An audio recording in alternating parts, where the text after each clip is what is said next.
todos, soy Teresa Hernández, dietista nutricionista. Agradeceros que saquéis un poquito de vuestro tiempo y que hagáis esta gestión de economía del tiempo tan adecuada y tan bonita para hablar y para escucharme hablar de nutrición. Gracias también a todos los que nos estén siguiendo desde redes sociales, Instagram, Facebook es Instagram. Empezamos. Bueno, yo como dietista nutricionista podría hablar un poco de mi evolución en cuanto a por qué estoy en la nutrición, pero sobre todo, y antes de iniciar hablando de mí, me gustaría empezar por el principio de qué es la alimentación, ¿no? Entonces, vamos a empezar por tres conceptos. El primero es el de comer. Cuando decimos que vamos a comer, o sea, yo voy a comer, vale. ¿Pero qué es comer? Comer es el acto en función de la RAE, ¿vale? Lo que nos dice la RAE es masticar y deglutir un alimento sólido e ingerir un alimento. Vale, yo voy a comer, ¿pero me estoy alimentando? Ok, ¿qué es la alimentación? La alimentación es el acto consciente y voluntario de ingerir alimentos. ¿Eso qué quiere decir? Que hay muchas veces que nosotros estamos comiendo de una manera inconsciente, no consciente, porque cuando comemos de una manera consciente estamos alimentándonos. Vale. Creo que a todos nos ha pasado en algún momento, o sea, estoy comiendo porque tengo que comer, o sea, no me entra, porque toca. Además es algo con lo que bastante veces me encuentro en consulta y con muy malas relaciones también con la comida. Vale. ¿Qué es la nutrición?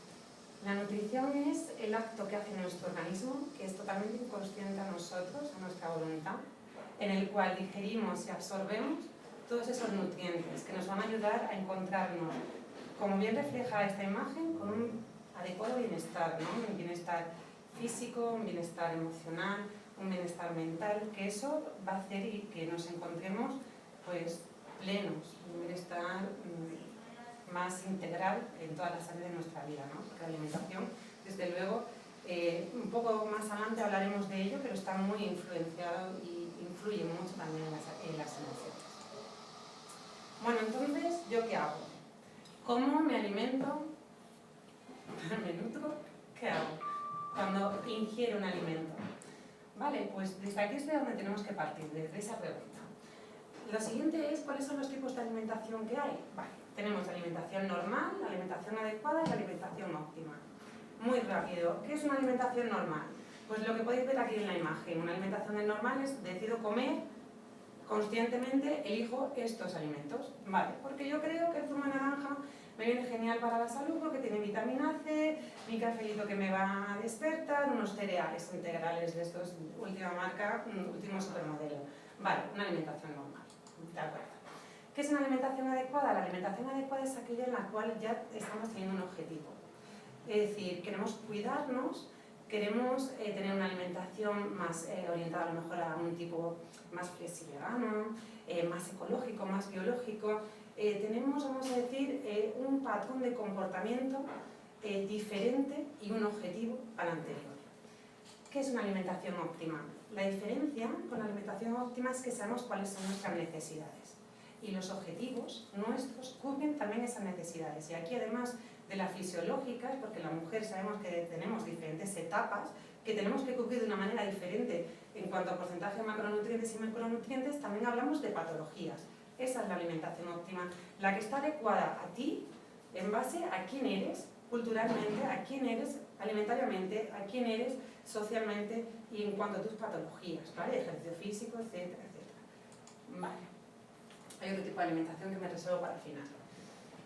Vale, la pregunta es, ¿por qué comes o te alimentas? ¿Porque sientes hambre? ¿No? ¿O porque estoy muy cansada y así ya voy a comer un poco porque es que si no, no rindo? ¿O como porque tengo que comer para quitarme esta sensación, estos nervios? O a veces, que hablaremos, vuelvo a insistir más adelante, de alimentación emocional, de esa manera inconsciente para acallar emociones.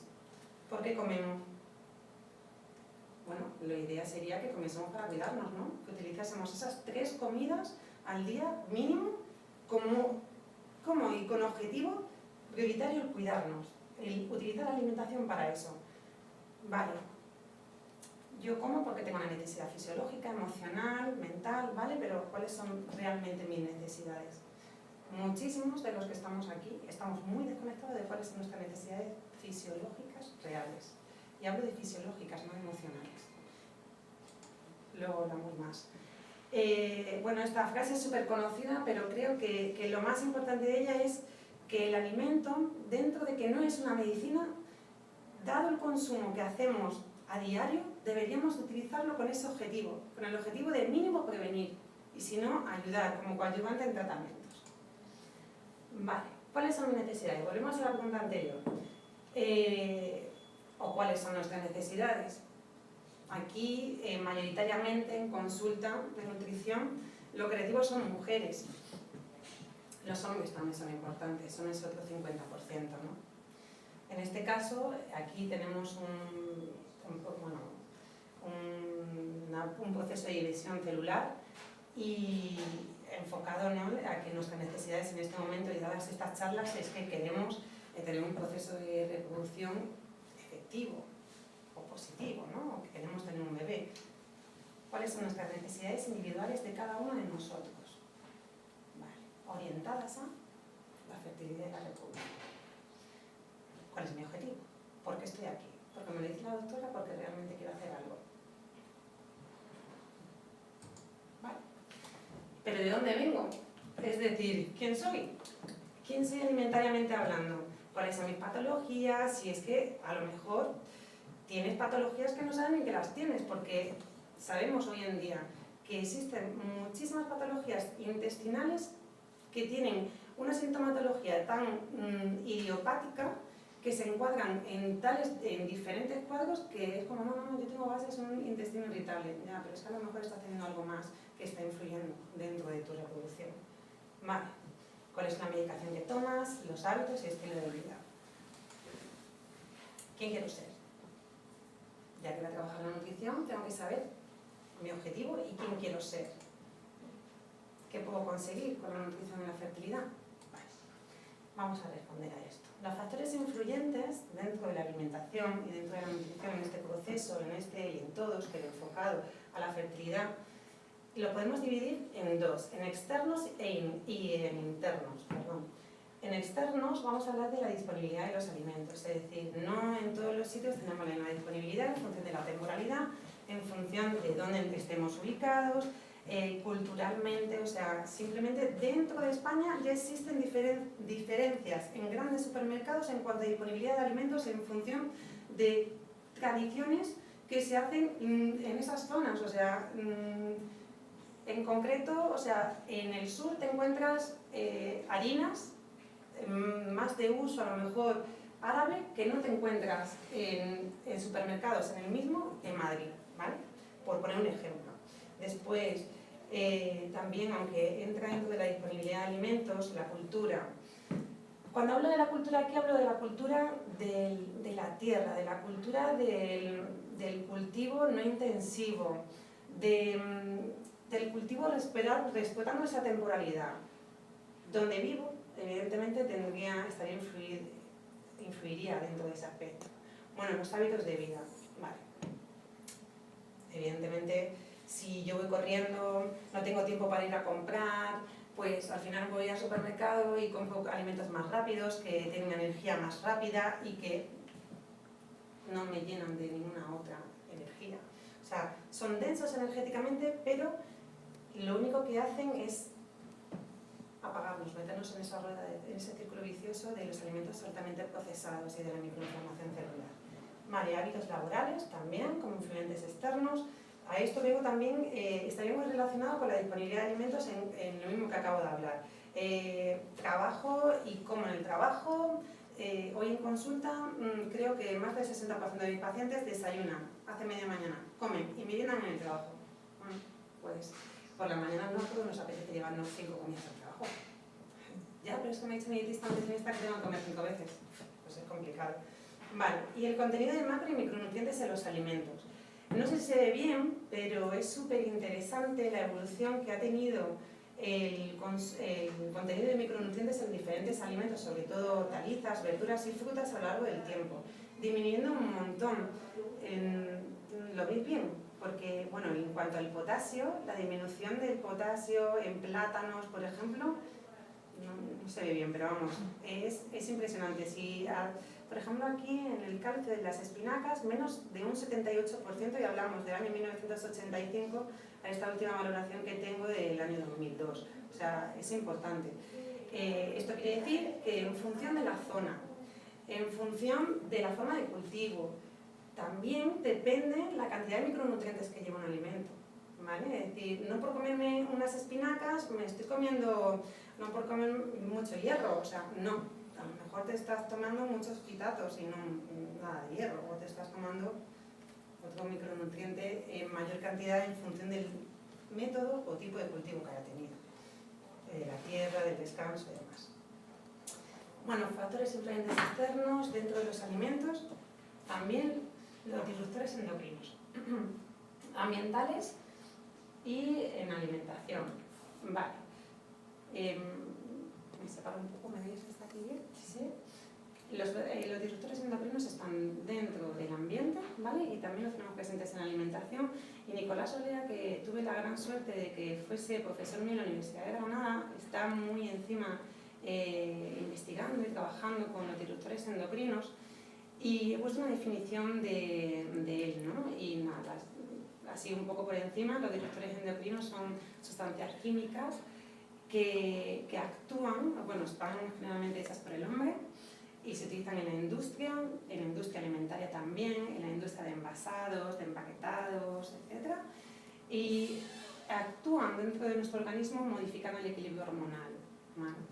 Sí, un poquito más, es un poquito más amplio, si lo veis bien desde las redes sociales podréis ampliar un poco más de información. También a lo mejor podemos hacer diferentes entradas respecto a esto. Contaros más cosas de los disruptores endocrinos es que están relacionados con un amplio abanico de patologías. Aquí lo que nos interesa es si están relacionados con la salud reproductiva y están tanto en la salud reproductiva femenina como en la masculina. También con trastornos del metabolismo como es y de la diabetes, problemas cardiovasculares, patologías y alteraciones neurológicas y también se están empezando a cada vez más a vincular con patologías del tipo inmunitario. Y sabemos que las patologías, por ejemplo, en este caso, o sea, de aquí estamos afectando de una manera directa a la reproducción, ¿no? Tanto femenina como masculina, pero con la obesidad, con la diabetes, con la patología inmunitaria también estamos afectando de una manera no directa, pero sí a la reproducción. Y seguro que eso nos podrían ampliar más la información las doctoras. Vale, factores. Bueno, ¿dónde nos encontramos estos disruptores? En alimentos, en productos de higiene personal, en productos de limpieza, insecticidas, ambientadores, en construcción y decoración, por ejemplo, ventanas, ¿vale? Las ventanas no nos las comemos, claro que no. Otras fuentes de exposición, los envases, los plásticos, por favor. Hace unos días leía una información sobre los disruptores endocrinos que decía algo así. Yo ahora estoy muy contenta porque han sacado la normativa nueva de la Organización Mundial de la Salud sobre los plásticos, sobre que van a empezar a regular, ¿no? La no producción por parte de las empresas de los plásticos. Y hablaban de que los disruptores endocrinos se comportan en nuestro cuerpo como los plásticos en el mar. Es decir, no se degradan, se acumulan y van dando vueltas. ¿Dónde se acumulan? En grasas. Así que esto es mucho más serio. De hecho, también leí una revisión de que en Estados Unidos el teflón es el compuesto, ¿cómo se diría? El compuesto no orgánico de mayor presencia en sangre en los estadounidenses. Es como de las sartenes. Horrible. Vale. Disruptores endocrinos presentes en los alimentos. No me enrollo mucho con esto. Pesticidas, ¿vale? Todos estos, si queréis saber los nombres y demás, también lo puedo pasar, ¿vale? Con estos lo importante es que pueden actuar a niveles muy bajos de concentración, incluso no tienen un umbral de exposición realmente segura. Siempre se pone un umbral como el de máxima tolerancia, ¿no? El máximo admisible, pero aún a menos concentraciones no es seguro. El bisfenol A, que cada vez también está habiendo más investigaciones sobre su relación con la no fertilidad, ¿no? No vamos a decir la no infertilidad, y es un compuesto que está en los enlatados, hay también en envase, pero sobre todo enlatados, en que están en contacto con alimentos y con bebidas. Teresa, Y ya es muy detectable tanto en sangre como en orina. nos piden desde Instagram que si puedes hablar más alto. Vale, claro. Y otro de los disruptores son los ftalatos, ¿vale? Los ftalatos están muy vinculados con el deterioro de la calidad del semen directamente, incluidos en los daños del ADN, en la alteración de los niveles hormonales, tal, efectos tiroideos, peso del niño al nacer, etc. No existe tampoco un umbral de exposición seguro y los encontramos en aguas y en envases también. Aquí existen 4 tipos. Sobre todo estos son los que he querido poner. Importantísimo, pesticidas. Los pesticidas los encontramos en los alimentos de cultivo, o sea, en verduras, hortalizas, frutas. ¿Qué hacemos con eso? Vale, vamos a ver ahora después las recomendaciones, pero desde luego yo lo que os pediría es que tuvieseis una alimentación más consciente. Y una alimentación más consciente, sé que todos vamos corriendo y que vamos al supermercado y cogemos el primer calabacín que nos encontramos. Vale, piensa que ese calabacín es una buena opción, pero que puedes, si sacas 5 minutos más, puedes encontrar otro calabacín que sea de mejor opción. De todas maneras, ese calabacín nos serviría. Ahora os voy a comentar cómo, pero si podéis sacar 5 minutos más, es más adecuado.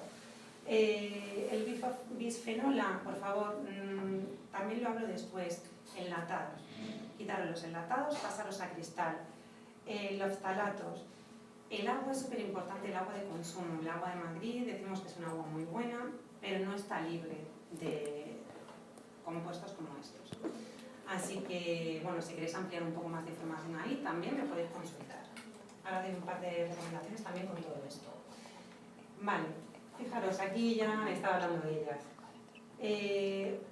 Sobre todo, no utilizar plásticos, utilizar vidrios. Hay diferentes nomenclaturas, que también hay 7 diferentes nomenclaturas en cuanto a las botellas que podemos utilizar para beber agua. Y solo son seguras 2. Ay, a ver si me acuerdo del nombre, me acordaré a lo largo de la charla. De todas maneras, también si quieren más, si queréis más información sobre eso, escribidme y os lo paso. Lo de reducir el consumo de alimentos enlatados y el fin de toda la vida, el film transparente de los alimentos. Nada de eso. Nada de utilizar eso, no. Porque tiene un alto contenido en ftalatos. Vale, pasamos a más. Las recomendaciones, ideal que sea orgánico, ¿vale? Es decir, ahora tenemos regulación de bio, eco y orgánico. ¿Qué es lo mejor? Vale. Mejor que no sea de cultivo intensivo, ¿vale? Que sea lo más... a mí me encanta el cultivo de cercanía, pero ahí a lo mejor no podemos controlar tantas plagas o algún otro tipo de bacteria y demás. Orgánico, bio, eco, se dan de la mano, el que queráis. Orgánico para mí es mejor. En las verduras y frutas, lavarlas y pelarlas, ¿vale? Lavarlas y pelarlas. No se ve muy bien, pero dentro del top 10 de alimentos disruptores, todos son verduras y frutas. Y el primero, no lo veo bien, pero creo que es el tomate y el segundo el pepino. No, el segundo es el tomate, el primero es el pepino, el primero es la lechuga, el segundo tomate y tercero pepino. Casi nada, pues lo comemos todos los días, ¿no? Los disruptores endocrinos actúan alterando el equilibrio hormonal, desde luego actúan en nuestro proceso de fertilidad.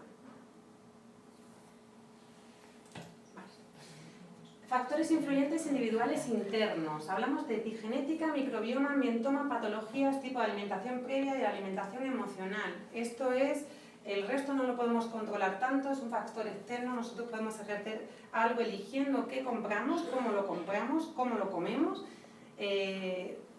compramos por los envases, por favor. Y aquí también ya me mojo con el tema de los plásticos. No compremos en plástico, por favor. Vale, pero dentro de los factores influyentes empezamos por la epigenética. Vale, ¿qué es la epigenética? La epigenética lo que hace es estudiar el conjunto de elementos que regulan la expresión de los genes. Estos, sin alterar la secuencia del ADN, ¿vale? El genoma humano sabemos que bueno, pues es nuestra secuenciación y que tenemos el mismo genoma humano en todas las células, pero en función de la célula en la que está, en función de los factores epigenéticos, se modula la expresión de esos genes en forma de unas determinadas proteínas. ¿Por qué? Si todos tienen la misma carga genética. Factores epigenéticos. Bueno, pues dentro de los factores epigenéticos individuales sobre los que podemos intervenir son los ambientales, ¿vale? Es decir, la epigenética actúa como puente entre los genes y el ambiente. Algunos factores ambientales como el tabaco o la nutrición pueden iniciar procesos químicos que llevan a cambios en el epigenoma, ¿vale? Esto lo importante es que es heredable, es decir, que lo pasamos a nuestros hijos, nos lo pasan nuestros padres y que la alimentación puede regular esto. Es decir, en función de cómo tú comas, puedes tener una expresión genética. Dicho más claro, tú puedes tener una carga genética, una patología, pero si no se da el factor ambiente, esa patología no tiene por qué expresarse. Y ese factor ambiente puede ser que comas, me voy a mojar, carnes rojas a diario, por ejemplo, ¿vale? Entonces la alimentación, estamos haciendo de nuevo desde la alimentación un factor, fijaros a qué nivel, ¿no?, de genoma. Bueno, microbioma, mira, el microbioma me encanta. ¿Qué es el microbioma? Es la carga que tenemos microbiana a nivel general en todo nuestro organismo.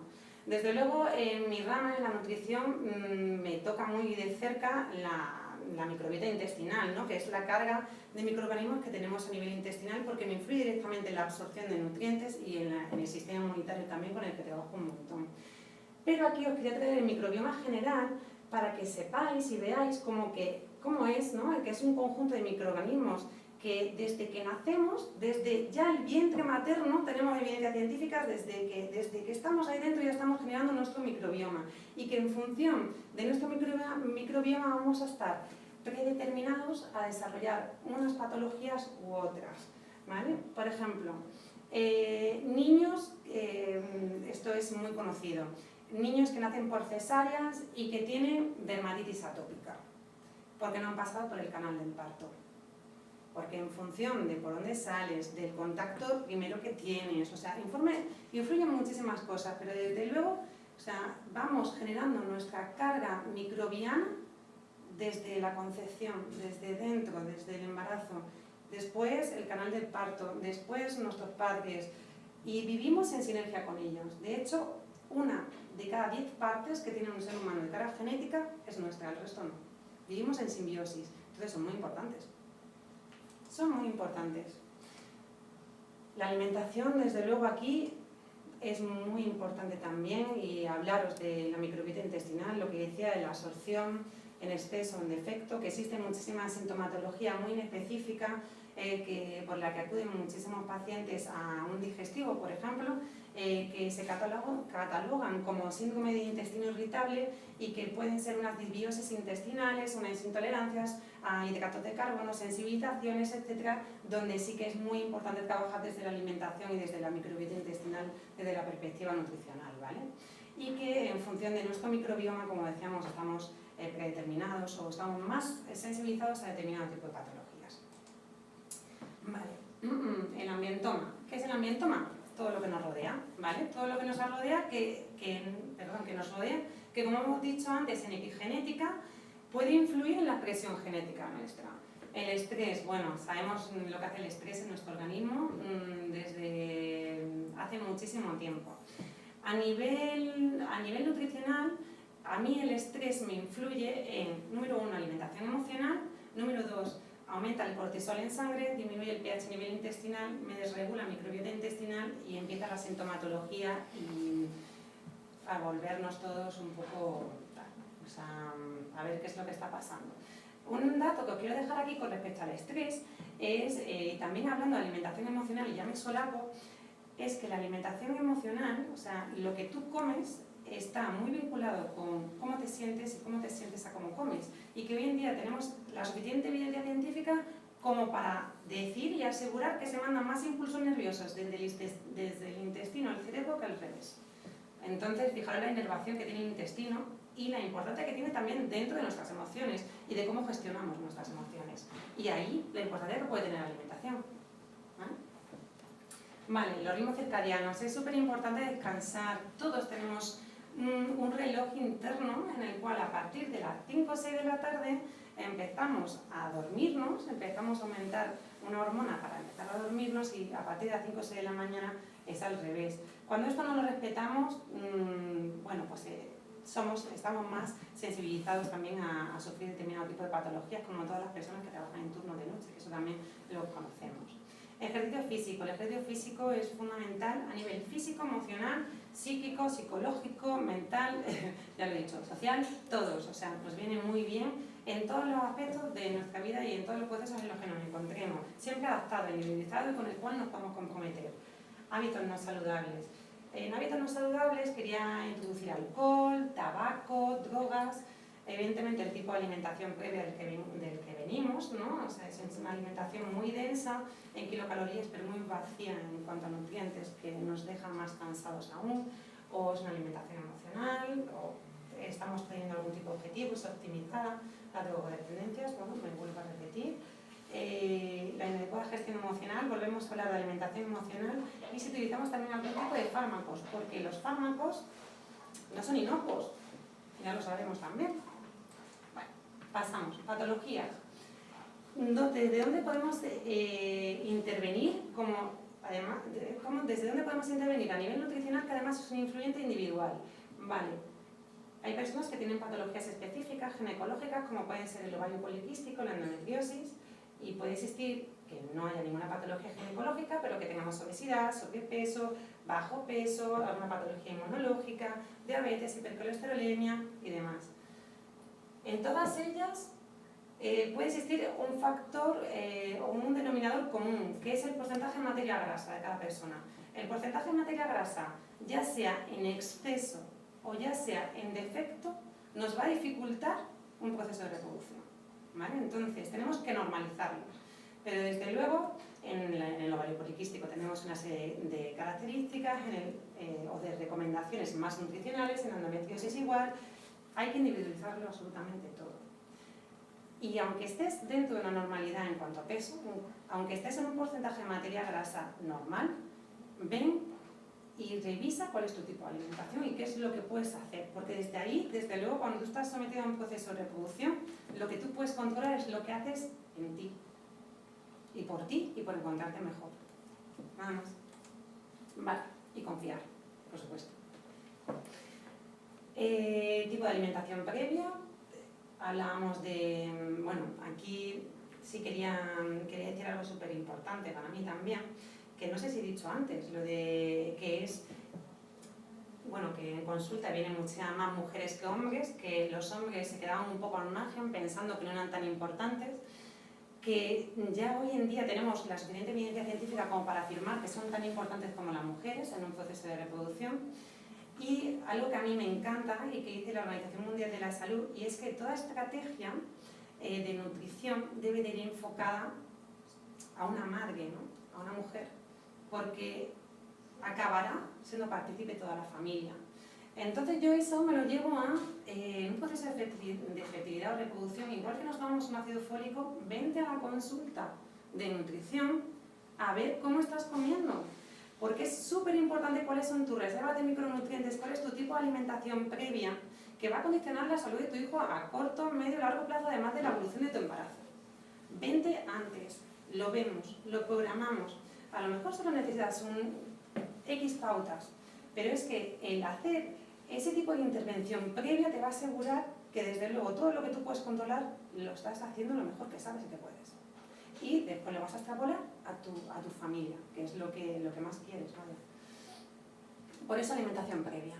Alimentación emocional. Esto es como muy, ¿no? Es muy visual.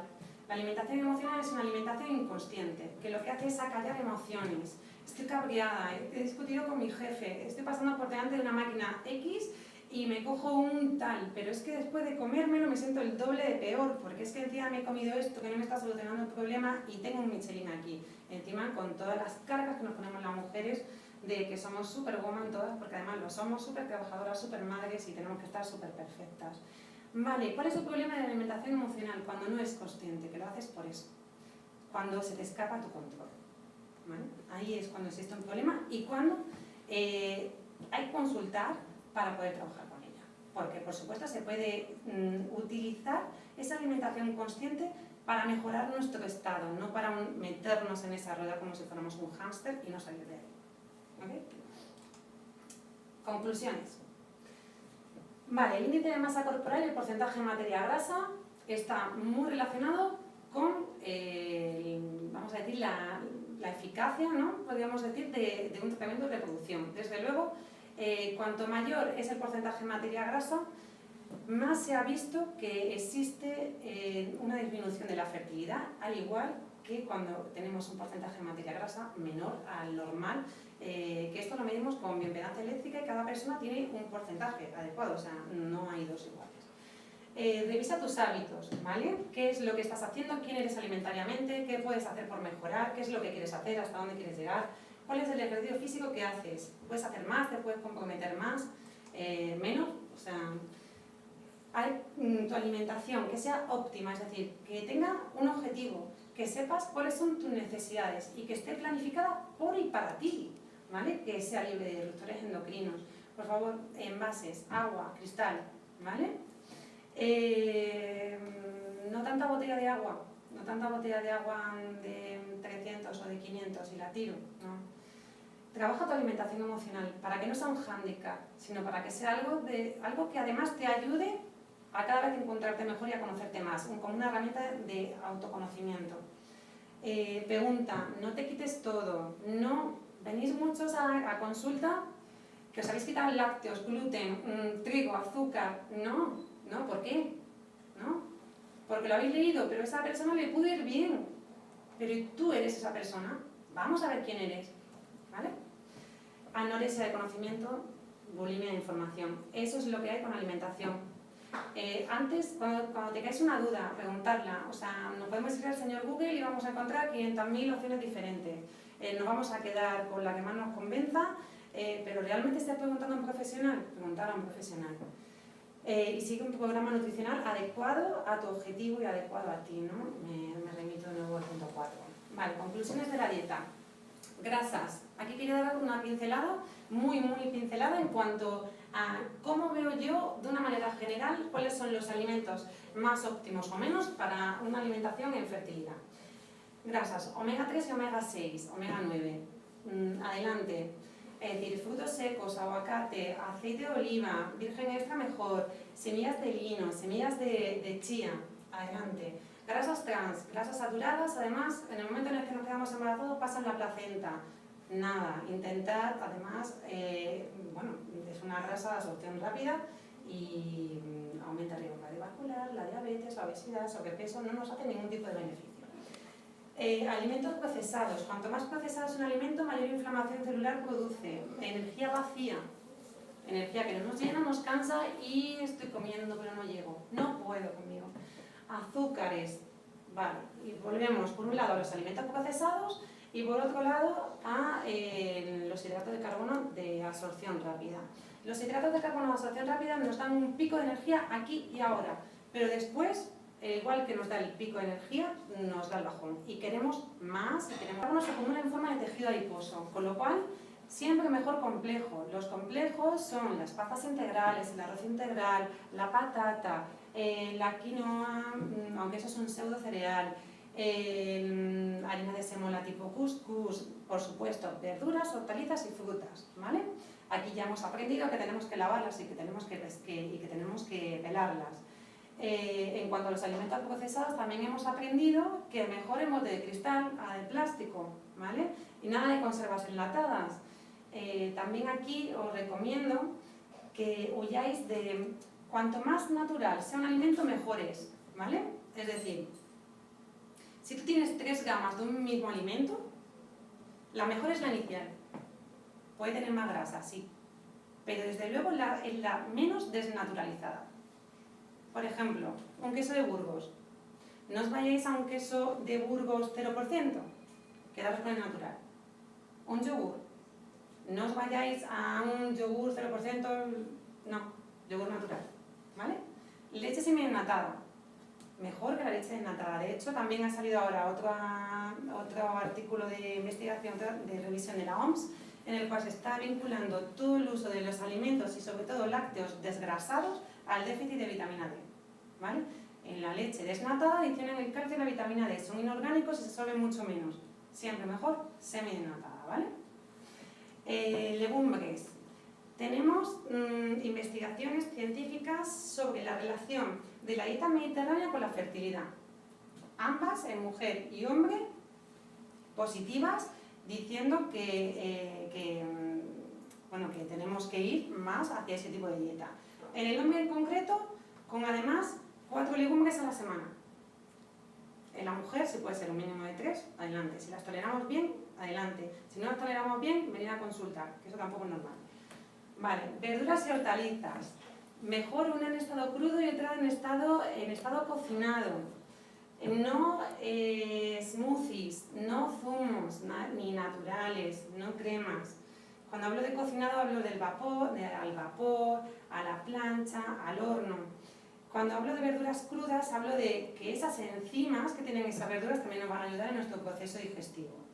Porque conforme vamos siendo cada vez más mayores, y hoy en día nos quedamos cada vez más mayores embarazados, vamos disminuyendo también nuestra capacidad enzimática a nivel intestinal y digestivo.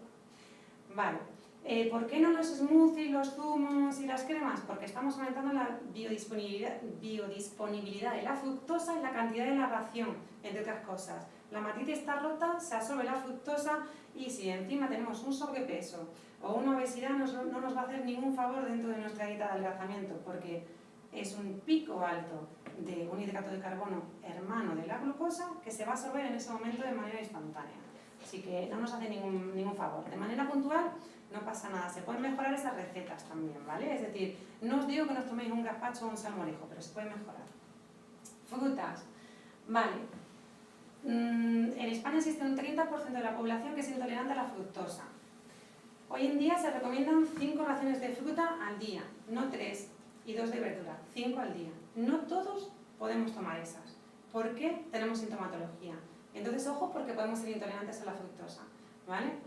Es muy importante los polifenoles, la fibra, todo lo que nos aportan estos 3 legumbres, verduras y frutas, y yo también soy muy fan de omega 3, omega 6 y omega 9. Ahí, de hecho, he abierto otro grupo para simplemente los frutos secos, que yo los pondría a diario. No engordan. Los frutos secos no engordan. Y vuelvo a decir, ojo con los micronutrientes en base a lo que hemos hablado antes. No tienen los mismos micronutrientes un alimento de hace 2 años que el de ahora, ni el del mes pasado, y en función del tipo de cultivo y demás. Os recomiendo que vayáis a un cultivo de mayor manera, ¿no? Más de cercanía y más orgánico, más biológico también o ecológico, si lo tenéis de mayor cercanía, antes que a un consumo de grandes superficies, digamos, ¿no? Bueno, pues eso es todo. Muchas gracias y ahora nos vamos a la ronda de preguntas.